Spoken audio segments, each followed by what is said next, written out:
ეს რა კარგი ფუნქცია დაემატა YouTube-ს. Შემიძლია ნებისმიერ კომენტარს ესე უპასუხო ხოლმე და ძალიან საინტერესო და ორიგინალური კომენტარი იყო. ცოტა გავოგნდი, გამეცინა კიდევაც. ჯერ ერთი რას ნიშნავს მურცხვად მოწევა, მე პირველად გავიგე, რაზეც ვიცინე ძალიან. და მერე გიხდება, არ გიხდება, საერთოდ ვის უხდება სიგარეტი, ან რას ნიშნავს სიგარეტის მოხდომა, მე არ ვიცი. პირველად გავიგე.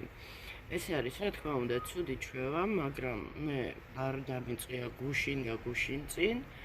ფაქტიურად 18 წლიდან სიგარეტს ვეწევი, სამაყო ნამდვილად არ არის, თუმცა მქონდა დანებებული დაახლოებით 2 წლიდან 3 წლამდე, ანუ თითქმის 3 წელი აღარ ვეწეოდი სიგარეტს და მერე რატომღაც დავიწყე. კი ვდანობრატო დავიწყე, მაგრამ ყოველ შემთხვევაში მე ხელს არ მიშლის.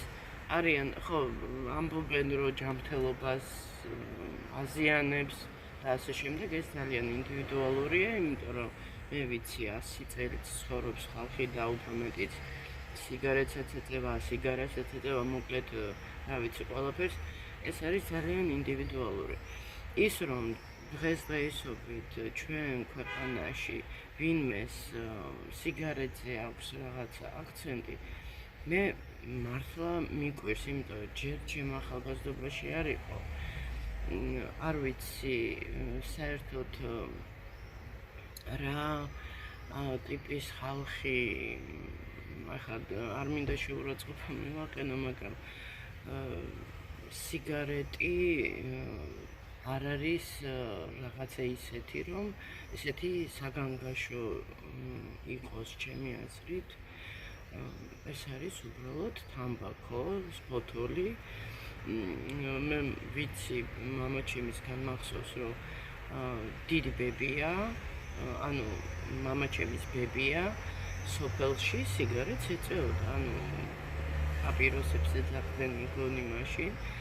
ოჯახის ქალი იყო, ჩვეულებრივად, ანუ ჩვეულებრივი მოხუცებული ქალი, რომელიც სტუმართა მოყვარებით გამოირჩეოდა, სუფლებს შლიდა, პატარა ესეთი მოხუცებული, მოხდილი ქალი და მაშინაც არ იყო ეს საოცრება და 21 საუკუნეში თუ ვიღაცას უკვირს რომ სიგარეტი თან მორიდებულად, რას ნიშნავს მორიდებულად, ვერ მივხვდი დილას უზმოზე.